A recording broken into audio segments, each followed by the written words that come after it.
Good afternoon, and welcome to another one of our Impact series here at Sharon Seventh-day Adventist Church. I want to thank all of our viewers for tuning in this afternoon for today's Impact series. Today, I have the pleasure of talking to Dr. Lorraine Usher and Shakola Simmons, and we'll be discussing some practical ways and solutions and ideas for parents and our students as we prepare for the return to school and how we can better engage our school leadership teams and that idea of trauma informed care and what that means for parents and students as we return to school. So welcome again to everyone who's viewing our program, and to my panelists, welcome to this week's Impact series. By way of announcements to all of our viewers, we will be taking a short hiatus for 2 weeks. Our virtual evangelist series starts next Saturday, August 15th, and runs from August 15th through the 29th. We will be off every Monday and every Thursday, and we start at 7:30 p.m. So starting next Saturday, our virtual evangelistic series, Hope in a Broken World begins, and it will run nightly except for Mondays and Thursdays. So if you log on next Sunday, you will be tuning into our virtual evangelistic series starting at 7:30. So we're inviting everyone to please tune in for that series starting next Saturday at 7:30 p.m. Once again, welcome everyone. Before we begin and before I introduce to you our panelists for today, we're going to begin with a prayer, and then we'll get straight into tonight's discussion. So everyone, wherever you are, just bow your heads as we pray to begin this session. Kind and Heavenly Father, I just want to thank you for another opportunity to share our knowledge and to encourage our viewers who are at home who are viewing this program. Continue to be with the leadership of our church and with the panelists who are represented here today. God, and protect everyone. This is my prayer in Jesus' name. Amen. So tonight we have with us Dr. Lorraine Usher. And for those of you who are members of Sharon, Dr. Usher is no stranger to us. She is our former First Lady.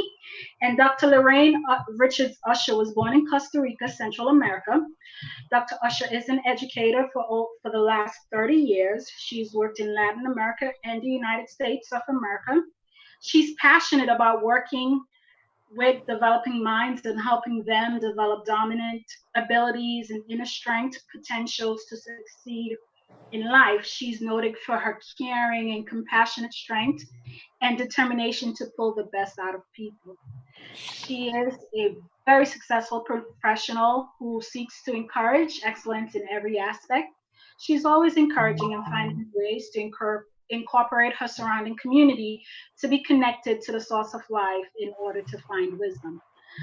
Dr. Usher currently serves as the principal of the Linden Seventh-day Adventist School, located in Laurelton, New York, a private Christian school that focuses on students' emotional, intellectual, spiritual, and physical development, and providing adequate resources to enable students' success.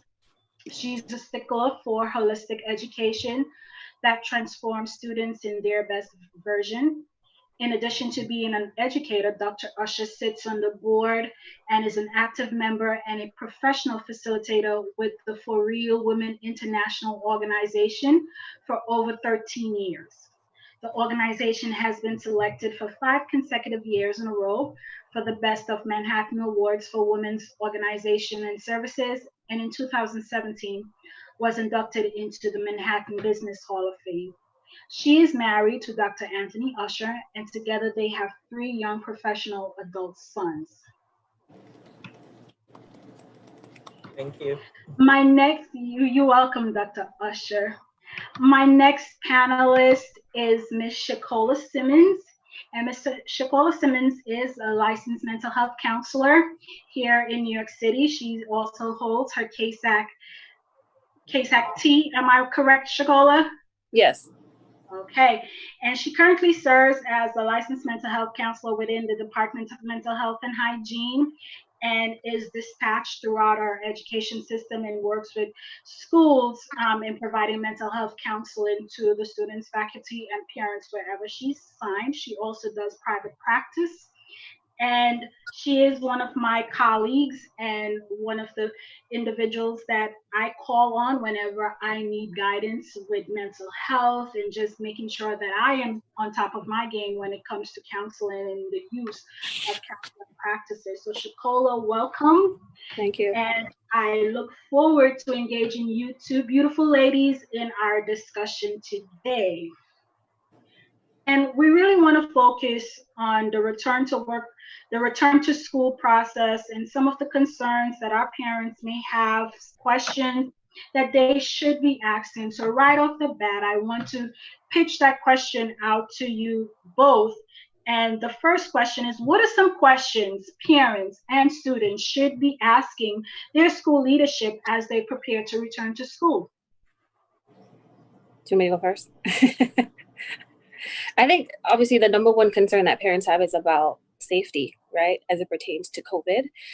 What precautions are schools going to kind of have, or what measures are they going to take to ensure that kids are able to maintain social distancing, especially when you think about younger kids, right?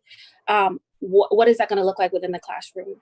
I think another concern that I think parents, if it's not already on your radar, to just really consider is how is the social emotional well-being of students going to be addressed, right? Given COVID, given the current state of the world, there's a lot that's even happening with like Black Lives Matter and everything else that's happening. How is that going to be addressed in the classroom?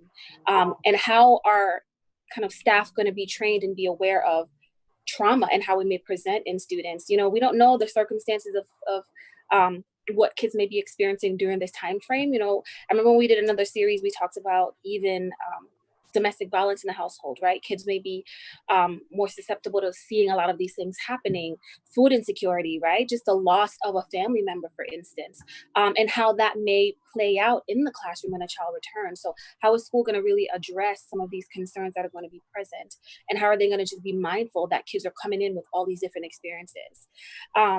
Also, I think a big piece is how will families and students be supported, right? In terms of, I know especially in the Department of Education schools, which is primarily where I work, but also in my child's own school, because we live in Westchester, I know they're talking a lot about hybrid programs.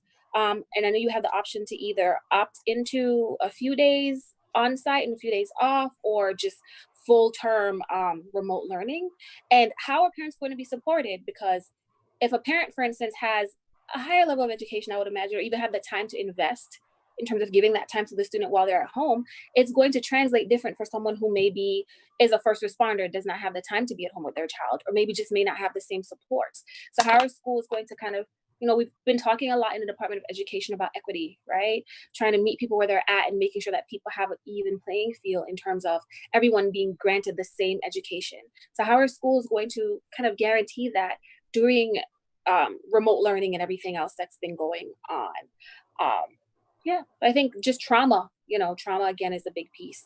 And just essentially how is that going to be addressed? And then we think about also too, parents who may have students in different schools. Are schools going to be able to help parents kind of coordinate that, right? So say, for instance, if I have a child who's in elementary school and a child who's in middle school, if my child in elementary school is going to school Monday and Tuesday, my child in middle school is going to school Thursday and Friday, like how is that going to work? So what are the supports, or are schools going to be flexible in working with parents around some of these things? Anything else Yes. you'd like to share, Dr. Usher? Yes, she actually said almost everything. But I could add some to that as well. And I think one of the things that parents should ask their leaders at the school, if does the school have guidelines handout on the school reopening procedures. That is very important for parents to have in their hands. And that, again, as Ms. Simmons says, is pertaining to safety. So, parents, they have the rights to know exactly what are the procedures and measures that are going to be taking place at the school in terms of safety and keeping everybody, safe and healthy in the school. Also, another question that they can also ask is, how are you going to manage the students in the building during the COVID-19, pertaining to the use of the gym, the cafeteria, the hallways, the bathrooms. Well, all of that should be in the guidelines, the handout guidelines. All of those important information should be in there for them to also know that. And the screening, if is there going to be any type of screening, entering the building, not just for the students but also for the staff, because everyone needs to be safe. um, we have schools, most of the public schools do have, but we have private schools that don't actually have a nurse, on site to actually be the one that is pointed out to actually pick up any signs of any um, illness or anything coming down on a particular student or a staff. So all of those questions is important to ask. How the social distancing is going to be, what it's going to look like in the school, and breakfast, lunch, how what that's going to look like. Is it going to be? There's a lot of questions to ask, and make sure parents that all of these questions, it is given written to you, so you can have that as a guideline, um, so you know exactly if your child is going to be safe in the particular school that your child are in. If there's some questions that you ask that there's no answer to it, move on. Move on to a school that can answer all your questions and your concerns in regards to keeping everyone safe and healthy. Also, another question, I think Ms. Simmons, again, she mentioned that the support with counseling and, psychologists or whatever, to be somebody to be there for the children, because again, what she mentioned, the trauma, and some of these children, coming in with fear, even the teachers, the staff, coming in with fear and all of that. So you'll find that you'll have a lot of mental issues going on, and difficulties for students and even staff to concentrate and get done what they need to get done. So that is very important. Support system. Now, parents and students who are listening, I started with this question because many of you should have been receiving emails, text messages from your school principals throughout the city inviting you to sit in on town hall meetings as they discuss their return to school policies. You should also have bookmarked on your computer, on your phone, the Board of Education's website, which also releases, every 2 weeks or on a monthly basis, pamphlet information around the policies that they're looking at in terms of return to school and the safety of our students. If you've been tuning into some of these meetings, you would know that each school has been left up to really devising their own plan based on the staff that they have available, based on the children who are returning to face-to-face instruction, and the students who have elected, parents who have elected to do it all remotely. We do have that option, but still, as parents, as students, we have the right to ask questions. We have the right to ensure that we are comfortable with the choices that we are being presented with, and knowing that our children are being cared for, that their learning is being supported as they go throughout their educational experience. Because we're not only looking at high school students, we're looking at our junior high school students who are moving into high school.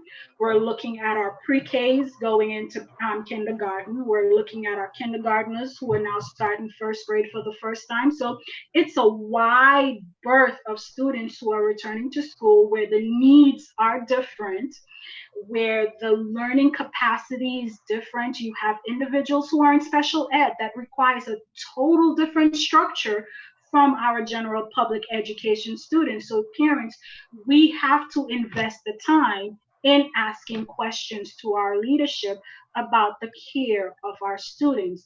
So if you have not sat in on some of these town hall meetings, if you've not looked at any of the videos that have been recorded, take some time to look at it.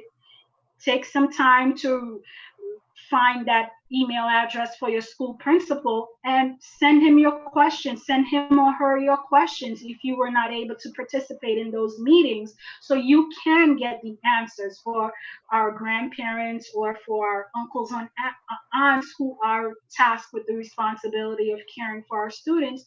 You are welcome to do the same thing. Look for the email addresses of your school principals, your assistant principals, and ask those questions, because it is imperative that we are prepared.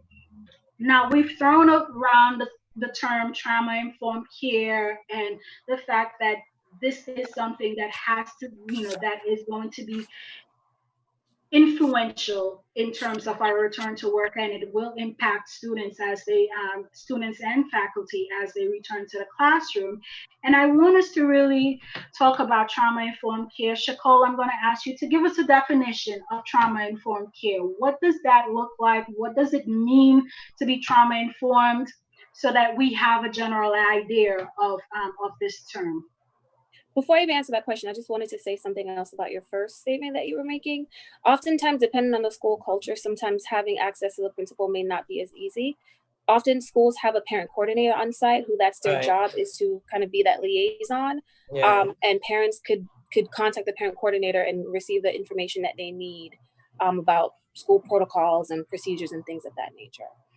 When we think about trauma informed care, I think it's more about like looking at students and the school from a holistic perspective in terms of what are the different services and different approaches that could be implemented in the school to really consider what kids and faculty are kind of dealing with, right? So we think of trauma-informed care, it's broken down to many different categories. So we talk about safety, right? So what does that look like? Safety of students in terms of physical safety, social emotional, right? Making sure that kids feel emotionally safe within the classroom and creating protocols. So that can mean that the language that staff and school and teachers use when it comes to communicating with students, right? To ensure that they're not re-traumatizing certain kids, right? It's also about accountability. So it's a shared responsibility where every individual in the school is kind of tasked with the same job, right? Although you may have different functions within the school, the task is the overall well-being and benefit of the students within your school, right? And everyone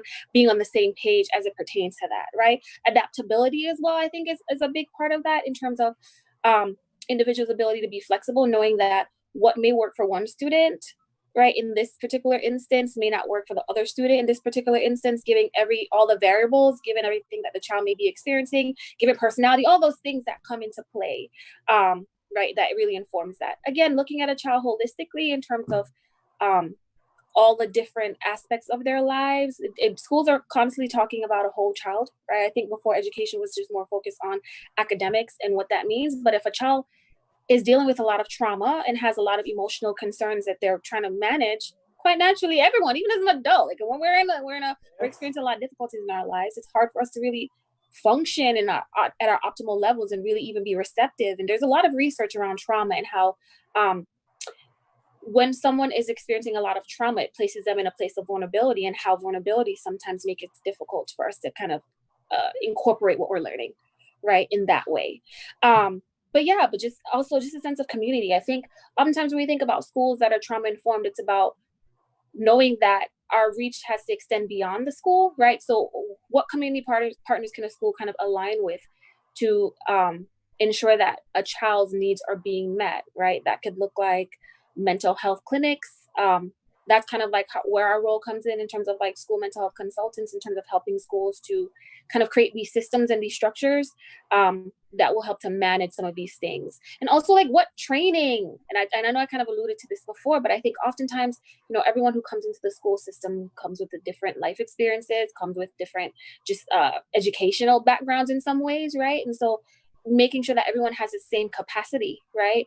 Making sure that everyone has the same training, and also even for teachers kind of, because we do this training too in terms of like teacher self-care, because the whole idea is if you're not well, you're going to sometimes be projecting that and carrying that into the classroom, right? So being able to manage your own traumas so that you're also not traumatized when something happens in the classroom, so then you can respond to someone else. So devising a system within the school essentially to deal with trauma holistically. That's the short version of trauma-informed care.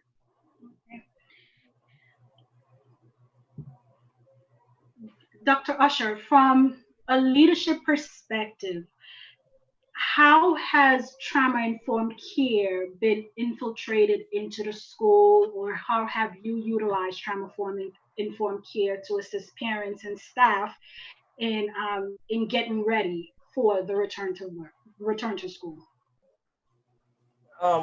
One of the things that I often tell parents is to, which is hard to do, but as much as possible, is to actually stay calm. Mm. When you stay calm, it's easier for you to kind of act smart. And fear triggers a lot of things in addition to the trauma that is the person or the individual is going through. And my biggest recommendation is, if someone parents acknowledge that they are going through it, their children actually are going to go through it too, because children are going to learn from their parents. It's a learned behavior, and they're going to be mirrored what is happening with their parents. So if parents feel that they're in a position like that, it is necessary to seek professional help, because it's not everyone can just navigate that on their own if they don't have the mechanism and the tools to do that. So seek professional help. We have, like, at school, a list of individuals that we would recommend them to. And quite a few, have taken the counsels and actually seek help in that respect. And It's again, important. Sorry. educate. It's important to educate themselves and to read, a lot on that too. And that has to do with a mindset as well, to navigate all of this situation. But it's not easy. I think our licensed our licensed social worker will more help on that in that respect. I usually lean on those people for that. Thank you so very much. Shakola, you were going to say something? Yeah, I was going to say that, because of everything that's going on with COVID, it's actually quite easier. Sorry, there's a lot of noise in my background. There's actually quite easier to access mental health services than I think in the past. I think insurances are much more flexible. Yes. There's options for families to do telehealth, in case there's still a lot of concerns about doing something in person. There's even a lot of, because in my private practice, there's even a lot of insurances that have now waive the copay, knowing that that could be a determining factor in terms of whether or not someone is able to access those resources, right? Because right now funds are kind of low. So there are a lot of services available. There's also a lot of community agencies now that are also able to provide for people who may not have insurance, free services as well. Again, there's always NYC Well that can kind of connect individuals to different resources, but do know that you're not alone, right? I think that's key. Yes. There's a lot of support right now for people, and I encourage people. I know there's oftentimes a lot of stigma around mental health, but I encourage people to seek assistance if you're really struggling. We're dealing with a lot right now. It's a very challenging time, and you don't have to face those things alone. It's okay to say, you know what, this is too much, and I need someone to help me sort this out. So I just kind of wanted to add that to what you were saying, Dr. Usher. Yes, thanks. I think it's Well important said. to make note of that. Yeah. All right. So we heard it's important and it's imperative as parents that we recognize within ourselves our fears and our concerns, and be able to address that, whether it is seeking professional help or utilizing the resources within our schools. I want us to talk about some other practical ways or solutions we can help our parents in getting ready for this return to school, because it's a lot. Mhm. A lot of us are still floating on. We're not sure as to exactly what day school is opening, what it's actually going to look like. So how can we prepare in this moment? What are some things we can do to prepare ourselves for that opening day? Yeah. I think kind of again just highlighting the importance of dealing with your own anxieties and dealing with your own feelings, so you're not kind of like passing that down to your kids, because kids, as Dr. Usher said, kind of mirrors um, your behavior and the way that you process and cope with things. I think this could be a process to kind of draw kids in terms of also just being able to have those conversations, because I think sometimes we fear things when we don't talk about those things, right? And I think just having open communication around, what, it is a scary time, and schools are gonna look different. Just to try to prepare ourselves and our kids for what that experience is going to look like. Because I know with everything that happened before, with like COVID happening so abruptly, that was a big hurdle, I think, for a lot of people to overcome in a lot of ways. I think also like other practical skills is really just teaching your kids and really modeling also like self-care, right? Yes. Knowing when to like to connect with what helps you to kind of go through the difficulties and challenges that you have in life, and knowing when to utilize those things, right? Coping mechanisms, like for me, like for instance, right now my table that I'm sitting on, I have a big puzzle in front of me, right? Because that's my way to shut down and unwind and just kind of focus on something else other than life stressors, right? So just helping kids and parents alike to kind of find outlets to deal with things, because the reality is there's only so much that's within our control, right? All we can control is ultimately how we're dealing and how we're managing with everything that's happening.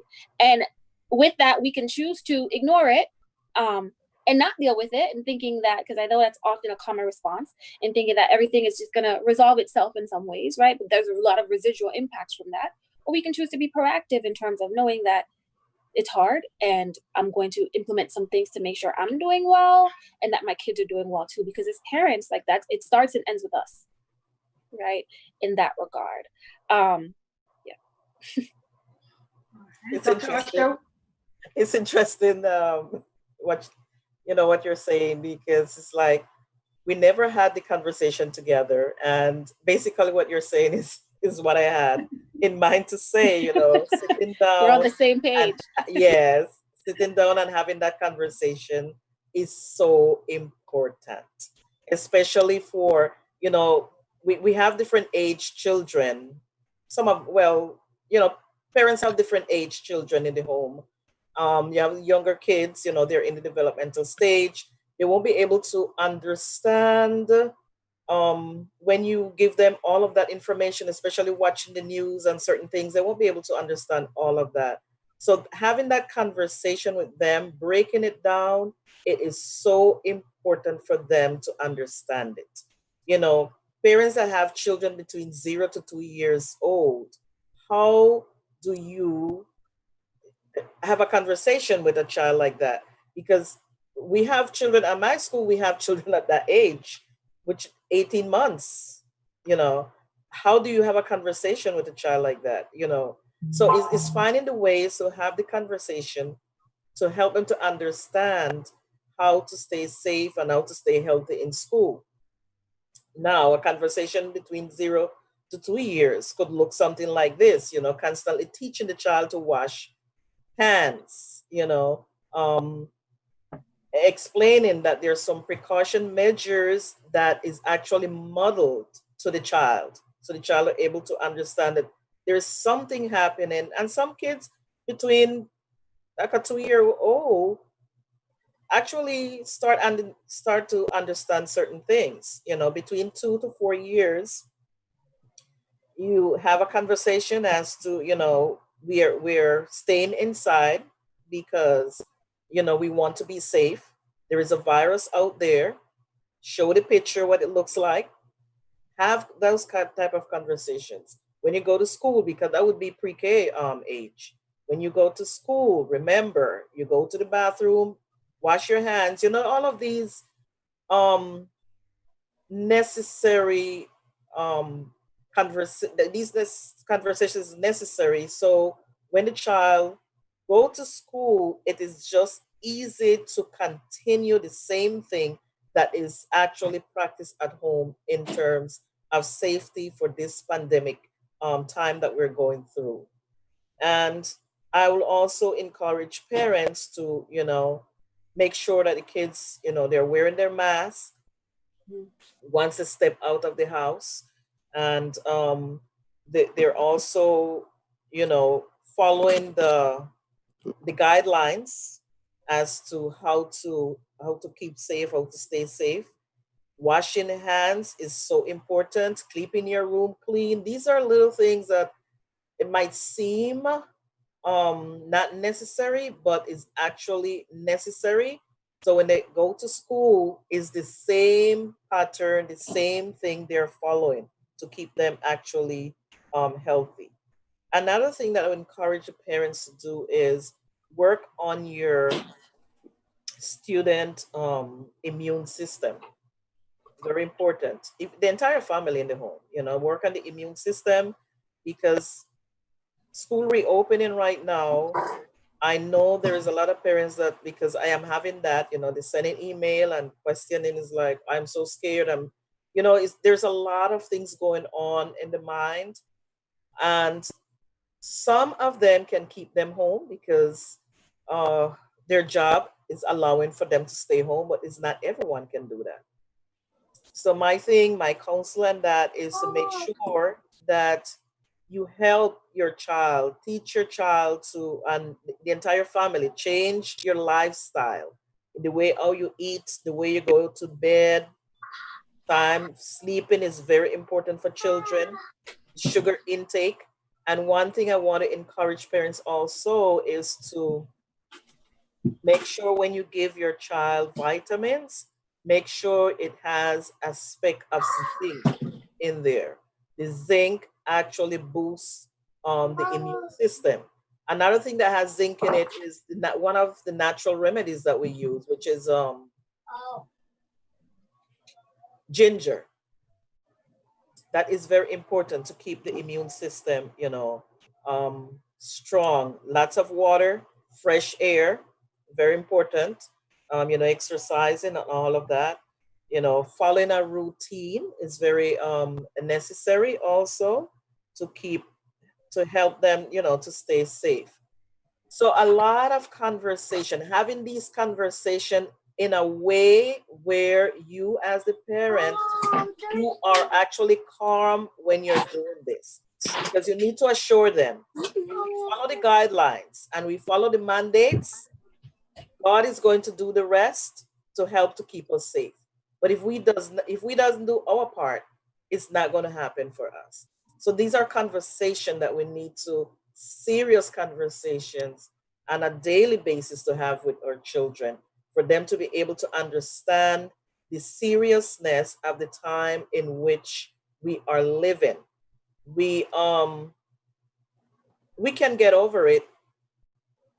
It will pass, because we had other years when we had pandemics, and it passed by. But even so, we don't know. We don't really know. But in the present moment, as where we at right now, is to just practice the guidelines, practice the mandates, practice what we need to do, and God will do the rest for us. Can I add something, Nicole? Yes. Sure. Go ahead.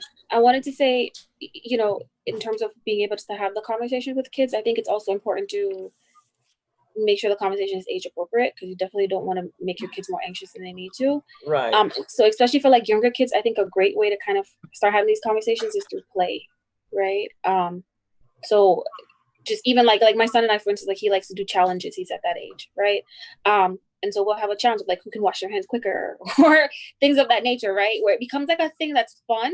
And you talk about the importance of it, right? But I think with certain kids, like it's important that you're not, because again, you just don't want to scare them. So just finding Right. creative ways to have some of these conversations with your kids is key, in a way in which they can understand it and understand the need to kind of take their own precautions. Right. Yes. So parents, there you have it. We should be conversating with our children about the return to work, return to school, and how to stay safe and what the policies and procedures are as a family, and the policies and procedures of engaging with our community. You should also be looking at setting up a routine. If you've gone away from the routine you had when they were in school during the spring semester, because it's summer and your routine changed to help them in enjoying themselves, now you have to prepare them for this return to school routine. And as parents, we do have to set up that routine for them. So one of my advice is to really go back and look at your environment.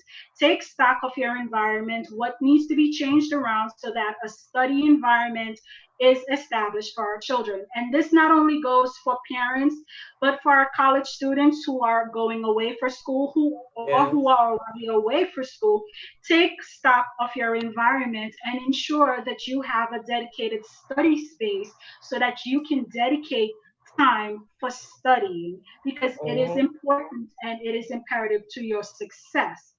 Because unfortunately, with remote learning, a lot of it now rests on you, the students, to do for your own and on your own. So you do have to have that dedicated study space, and you have to understand your environment. For our students who are on campus, you have to know the time frames for cafeterias. Know Yes. when your cafeterias are opening and closing. Know what that environment looks like. How many people are allowed at the same time? Are you that student who has access to a communal stove within your dorm facility where you can cook your own food, and that is an option that you can go to, or do you need to utilize your cafeterias? So these are things that you have to consider, students, when you are on campus and you are dorming. You have to know your options. You have to know what's available out there for you. Now, parents, we get excited about return to school because we want to buy all the fancy notebooks and pens and pencils. Because of COVID, we don't have that luxury anymore. We can have it at home for our children, but they're not able to go into school with them Mm-hmm. because of that sharing, Sharing. because our children want to share. If you are paying attention, parents, the Board of Ed is indicating that they're going to be having materials on school campuses for our students to utilize that is just specific to them. So hold back on wanting to spend that extra on buying the fancy notebooks and the the pens and the pencils. Utilize what supplies you have at home, because during this time, it's not necessarily needed. Really focus in, I would say, really tune into your teachers and find out what actually is needed by the time they get to school. Don't go ahead and rush and buy supplies and you have all these supplies at home that you're not using. Wait until you are actually in the environment to really find out exactly what it is you as a parent would need to purchase for your child in terms of helping them with their return to work, return to school. I keep on saying return to work because I'm in the process of trying to figure that out myself and what it looks like. Yeah, it's the same thing as for faculty members. Remember, some faculty have chosen to work purely remotely because of their commute or their concerns Yes. of transmission. And so schools have to deal with the fact that they may not be at full capacity. So you have to really understand the classroom setting and what that would look like. So once again, these are questions that you have to answer. Ask your leaders, what is the faculty ratio on a day-to-day basis when the students are in school? How many students are going to be in the classroom? What are the lunch periods? Do they have gym? What's that's going to, how that process is going to look like. But once again, it's all about routine. It's all about changing the way we eat and our Mm-hmm. habits. Get our children in the mindset that we are returning to school and it is going to look different, because Yes. we're no longer in what was our norm. This is our new norm. So we have to get them ready, because it will be different and they will feel like going to school and they're not seeing all the students that they're used to seeing, and they're not seeing all the faculty that they're used to seeing. So we have to talk to them from now about that difference so that they're a little prepared. One of the things that I want us to really look at before we even wrap up is some warning signs, because there are some warning signs, there are some cautionary signs that our children start displaying when they're having difficulty. So, what are some warning signs as parents we should be looking for as our children engage with their teachers, whether it's online or in the classroom session as they engage with their peers? What are some warning signs that they may be having difficulties in adjusting to their environment? Yeah, so I think first and foremost, with kids, oftentimes they don't have the tools to effectively articulate what they're feeling. So I think behavioral differences or behavioral changes is always key, Yes. right? So knowing your child and knowing kind of like how they function. So for instance, if your child is someone who's a bit more outgoing and gregarious, all of a sudden if your child is a bit more withdrawn, that's definitely indicating that something is going on and your child is really struggling with being able to transition or dealing with everything that's happening right now. Another thing that can kind of be an indicator of issues with adjusting is frustration and irritability, much more than normal, right? We understand that that's a symptom of stress typically for a lot of people, right? So when a student is exhibiting that much more than normal, it's important to kind of take note of that as well. Another thing too, which I think it often happens, is like inability to grasp concepts that were previously taught, right? Oftentimes when someone is dealing with trauma or dealing with a lot of stress, again, we're working with a stressed brain or a stressed mind, and it's hard to really recall certain things, and it's hard to really integrate certain things that we've learned already as well. So, right, if a child, for instance, was able to, I don't know, like I think it may be easier to identify with like younger kids who are just like acquiring some of these new skills. But say, for instance, if a child was able to count and do all and add and do all these things before, all of a sudden they're having a lot of struggles with these things and really heightened frustration around doing these tasks that we know that they've mastered before. That's a sign that a child is really having struggles dealing with the transitions and everything that they're experiencing right now as well.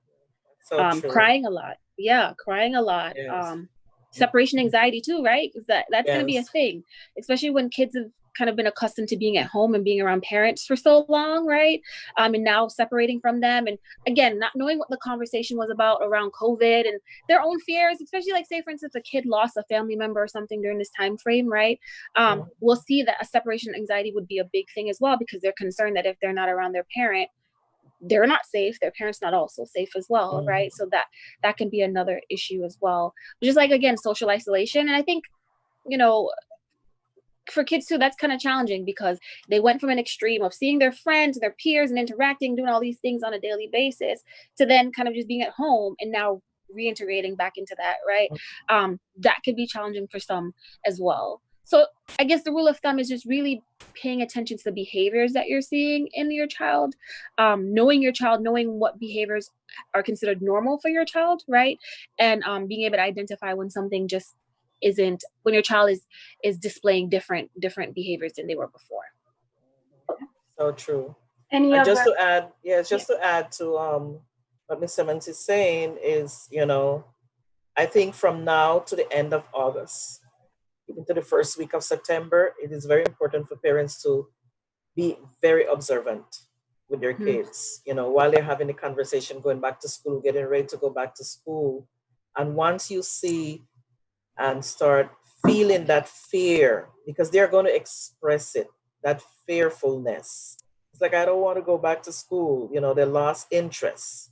You see that shutting down type of not motivated. And you use, this is a very big one that you use, Ms. Simon, withdrawn.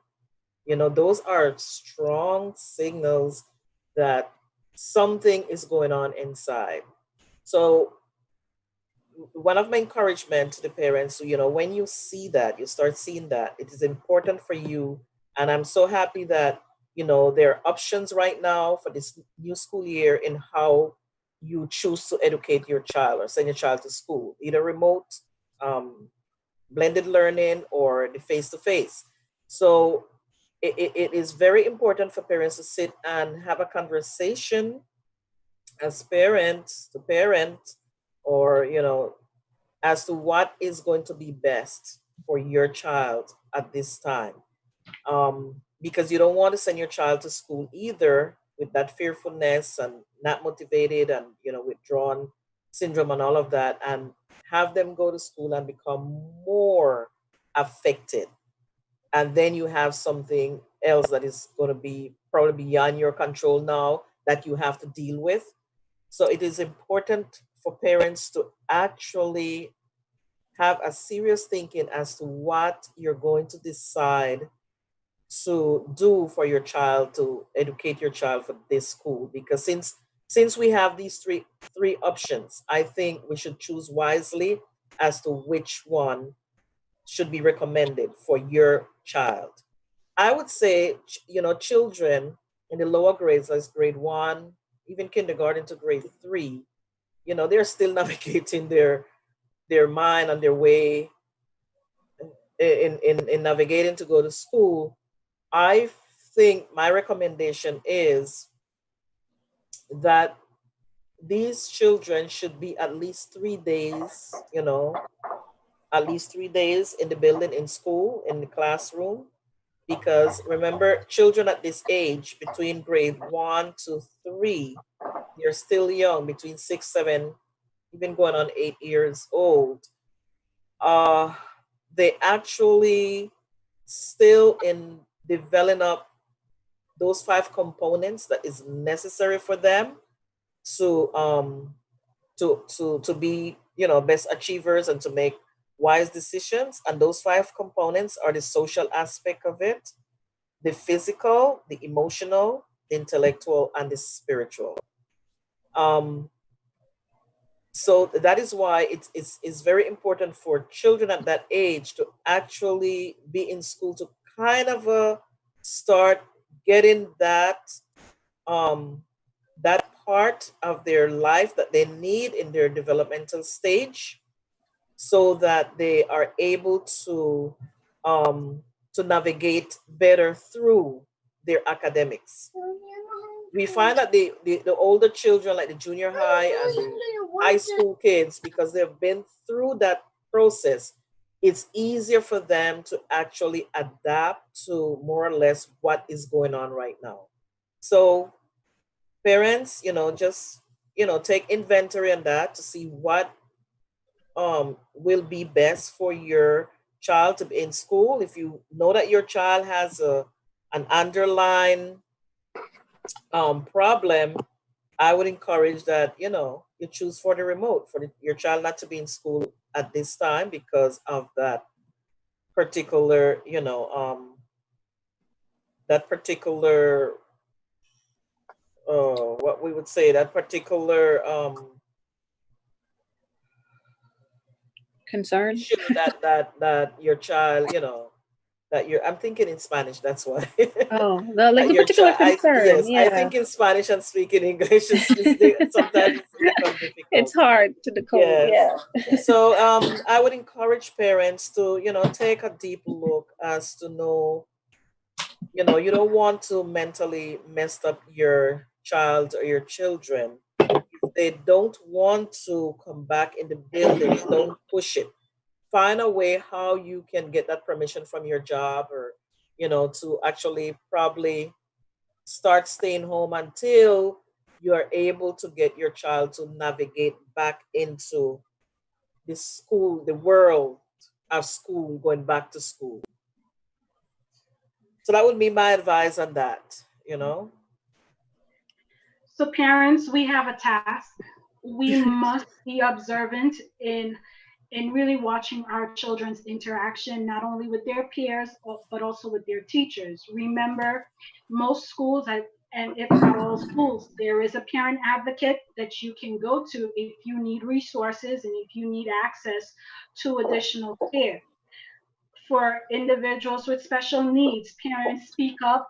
You must be aware of what your child needs in order to succeed. And if they're not receiving that in the classroom when they return, Speak to your parent advocate, speak to your assistant principal, speak to your teachers to let them know that your child needs additional support.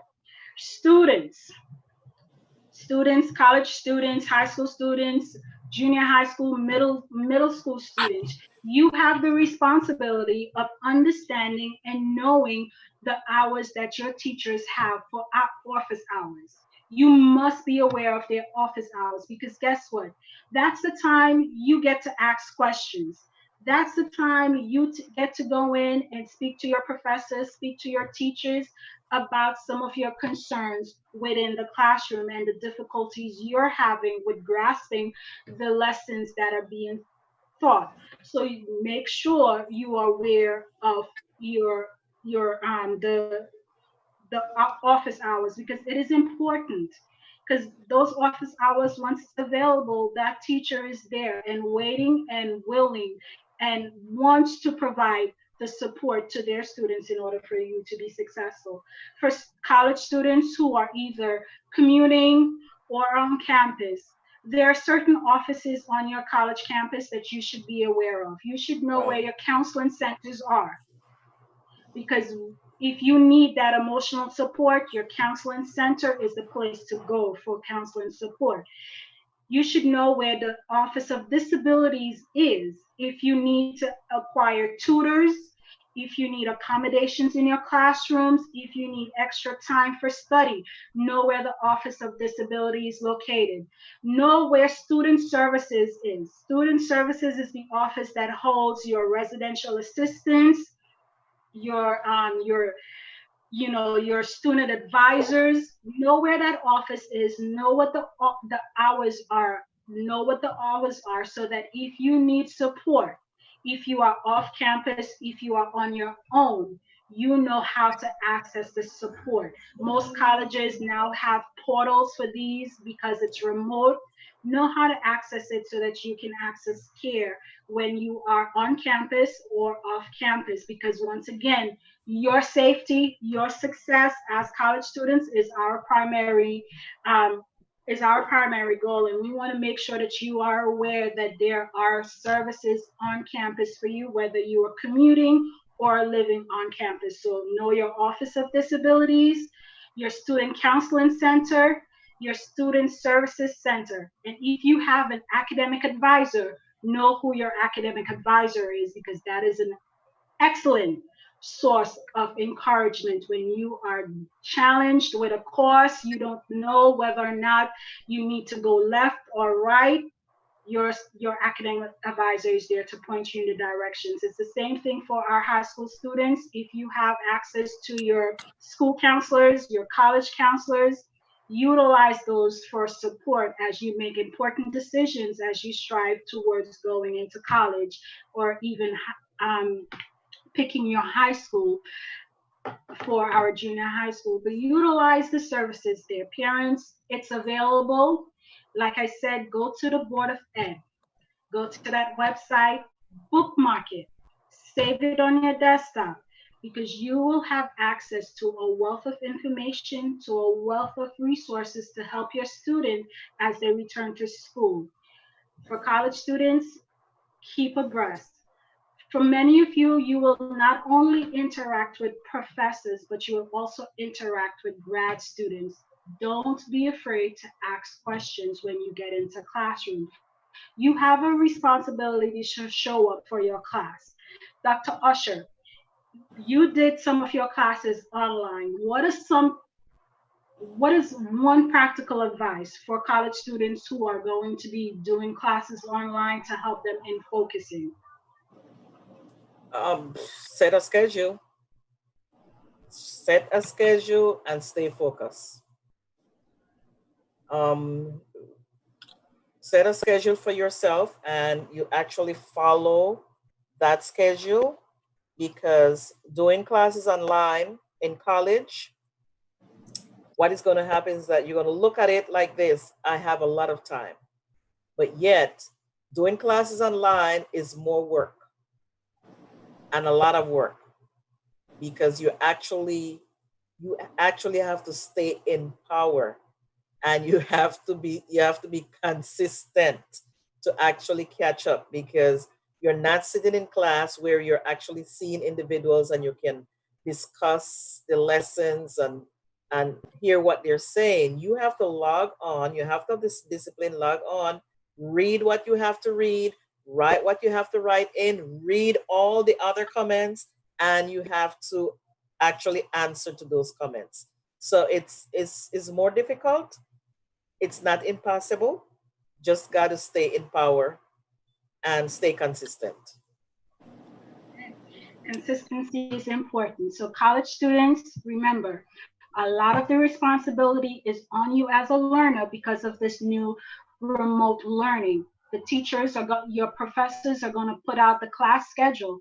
One of the things that helped me in succeeding is I looked at my class schedule and I went all the way to the end, to that final paper for the class. So I knew what was required in order for me to pass the class. And I set myself in such a way that I worked towards that final paper. I didn't wait Right. until last minute. Although there were times when I did wait on last minute because you get distracted. You are going to get distracted. But I Mhm. still had an understanding of what was required of me as a student in that class. So Mhm. you have to get into the practice of understanding what is required of you. What is it going to take for me to pass this class? And what are the papers? What are the papers? Get in the habit of talking to your professors. Ask questions, but be respectful in your communication to your professors. They're not your friends. Right. So make sure that when you're communicating with them, you're communicating with them in such a way that they understand that you're a professional, I'm a professional, and your time is valuable just as their time is valuable. There are two questions as we're wrapping up. There are two questions here. And the first question is the quality of education the same virtually as it is in the person is as it is in person in the classroom? So is there a difference between virtual classroom and in-person classroom for education standards?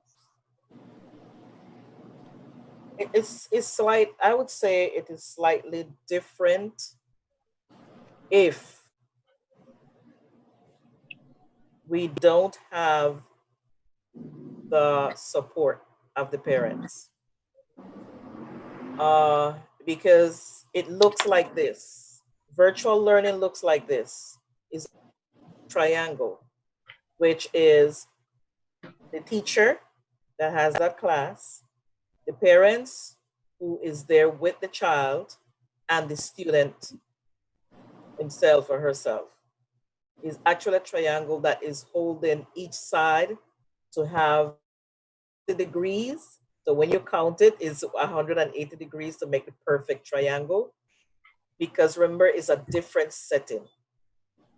Yes, the child virtual. It how I did it at my school. I don't know how the public system did it and how other school did it.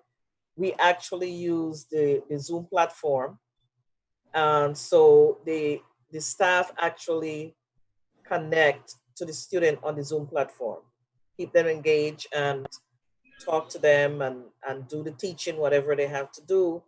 And then they would have them, um, whatever assignments and so they have to do, they would submit that through Edmodo or Google Classroom.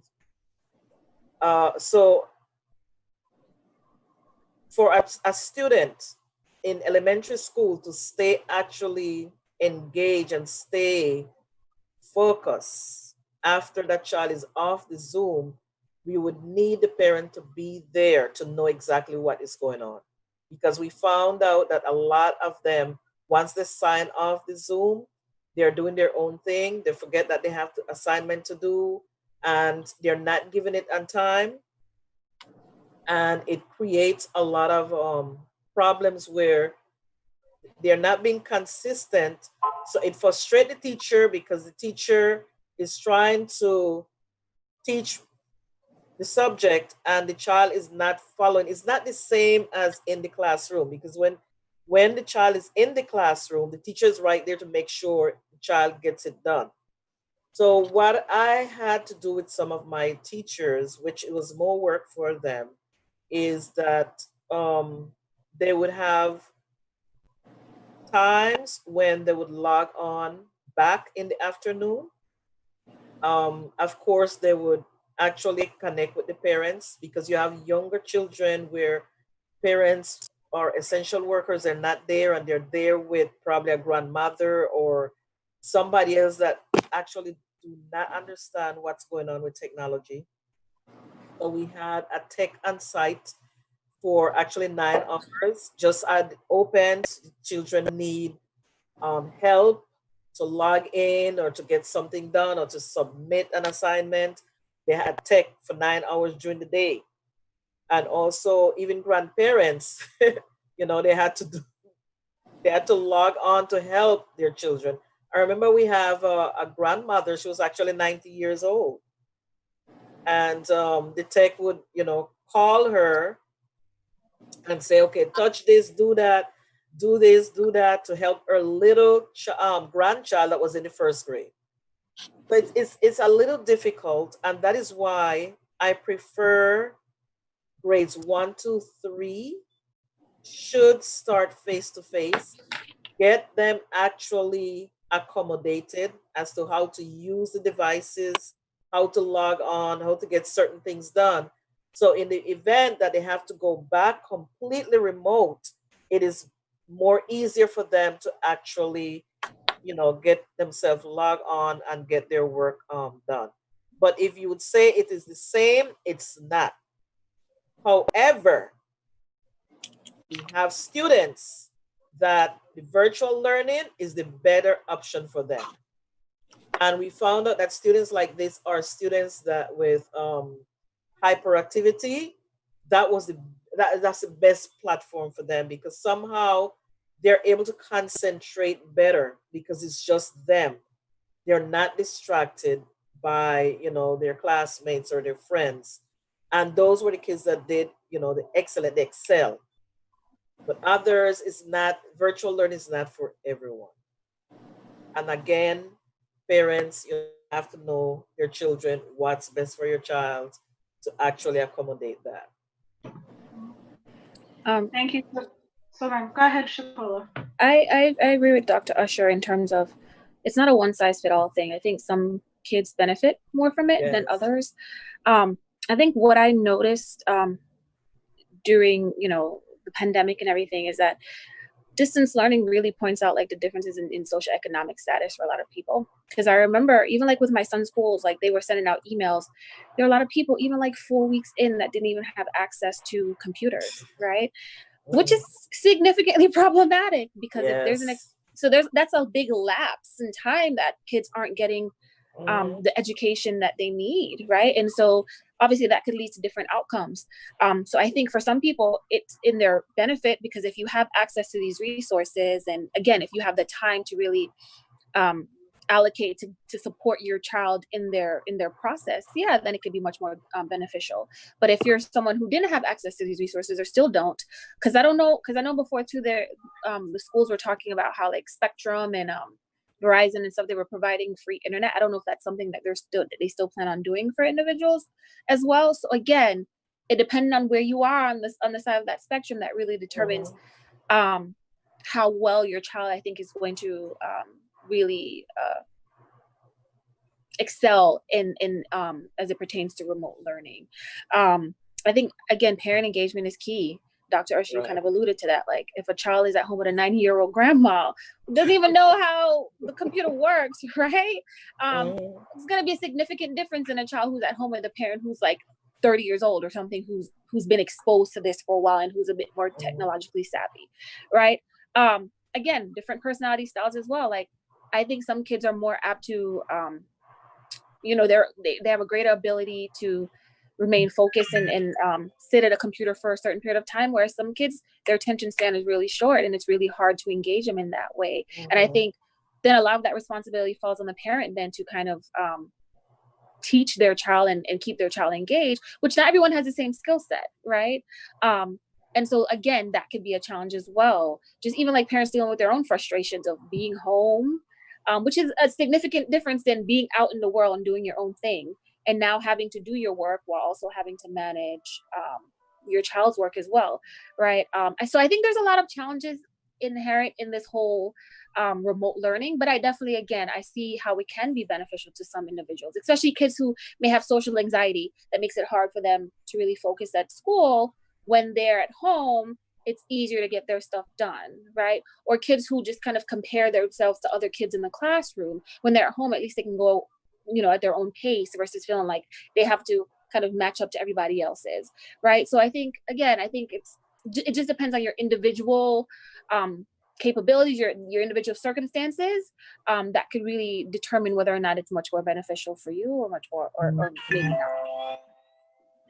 So for the parents who were concerned about, virtual education and the, and whether it matches to that of in-person instruction, once again, it all depends on the individual learner because we all have individual learning styles. We all have ways in which we process information differently. And it's something that teachers that are in person have to deal with. And it's the same thing that the teacher who's teaching virtually has to deal with because every student has a different learning style. So once again, it's all about how that individual sets up the learning environment for the child that can help in aiding the learning process. What I learned is that for education, the curriculum does not change whether it's virtual or in person. It's the same curriculum that's being taught across all platforms. So if that is a concern and if that's where that question came from, know that the curriculum is the same regardless of whether you're in person or you're doing virtual learning. But once again, the way the information is received by the learner is completely different. And it's something that teachers have been trained on how to do and how to work the classroom in such a way that they're able to reach all of the students as best as possible. Kudos to our teachers because they do a fantastic job in reaching our students. The last question we have, and that's a question that can go so many different ways because it's totally different when you're considering college and whether you're going to do college that is completely remote from its inception or a college that was in person that had to switch to virtual learning. It's completely different.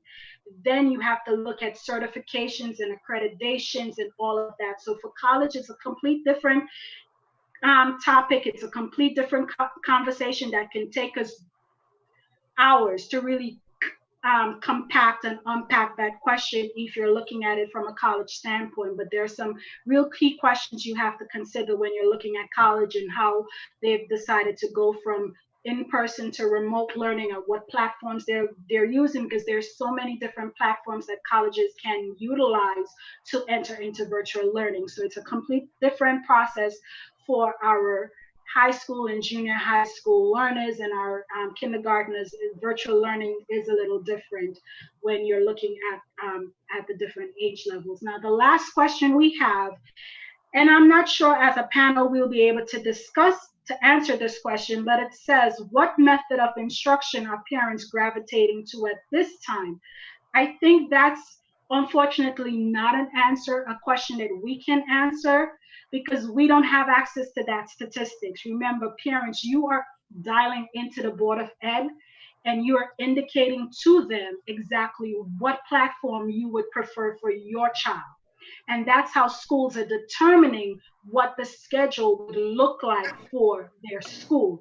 So that's not an answer that we can provide. But my answer to that is, as a parent, looking at the child that is sitting in front of you, looking at the number of children that's in your house, what your work schedule is like, you then determine whether or not you can do fully remote or you can have your children do that blended learning. That is a decision that you would need to make based on your family composition, based on your work schedule, and what you would be able to, and how you would be able to support your student. But remember, the option so far for New York students is fully remote learning or that blended learning environment.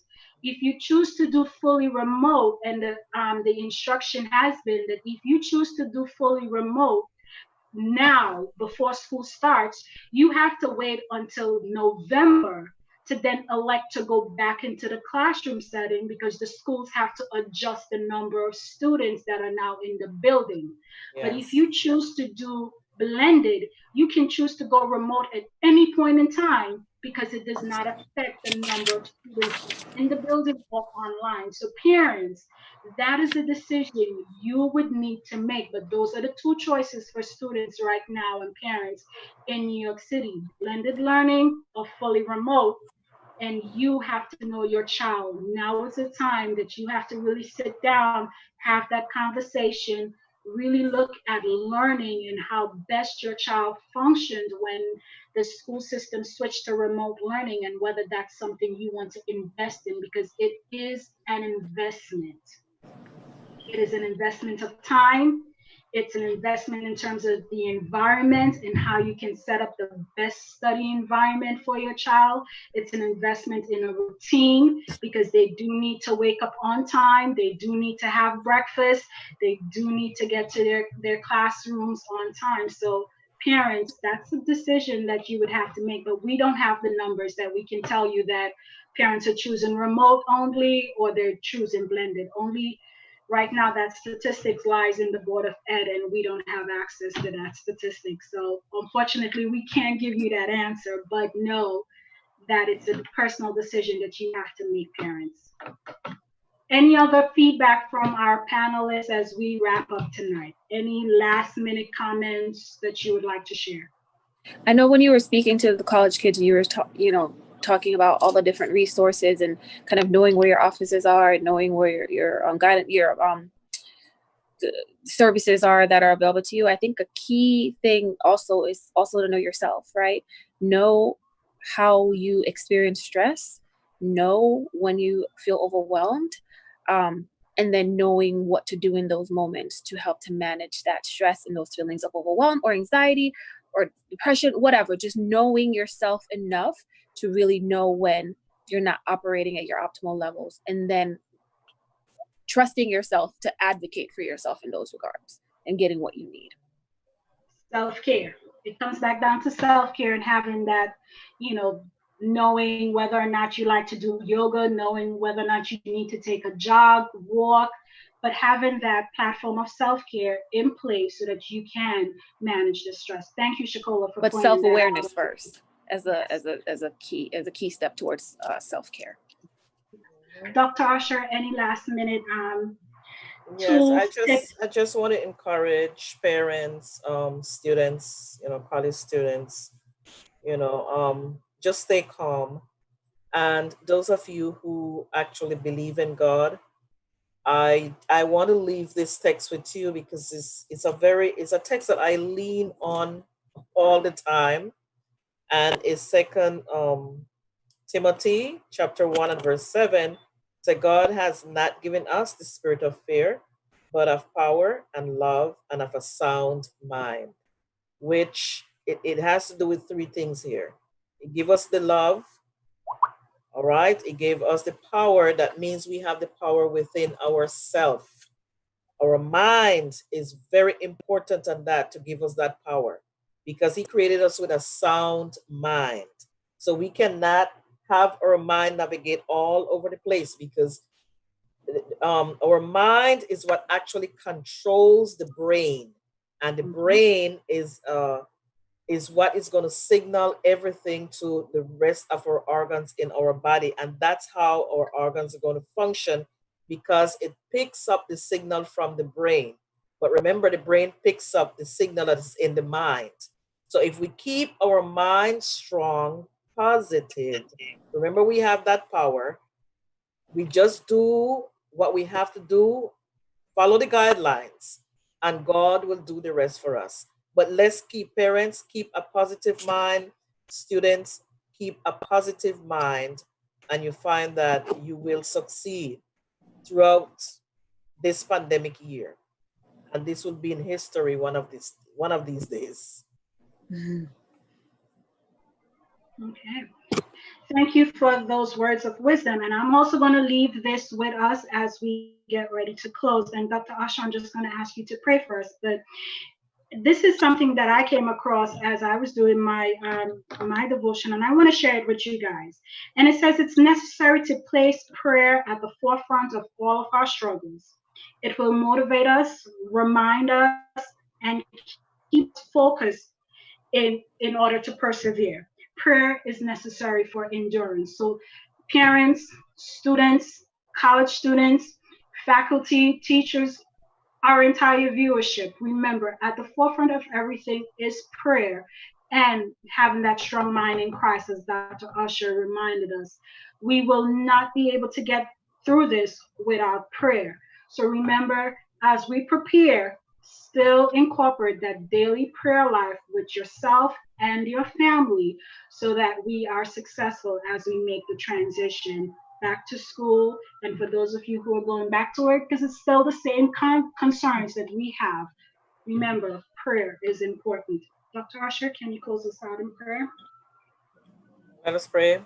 Kind and most everlasting Father, we just want to give you thanks and praise for this moment that we had this evening to have this conversation in preparation for school reopening.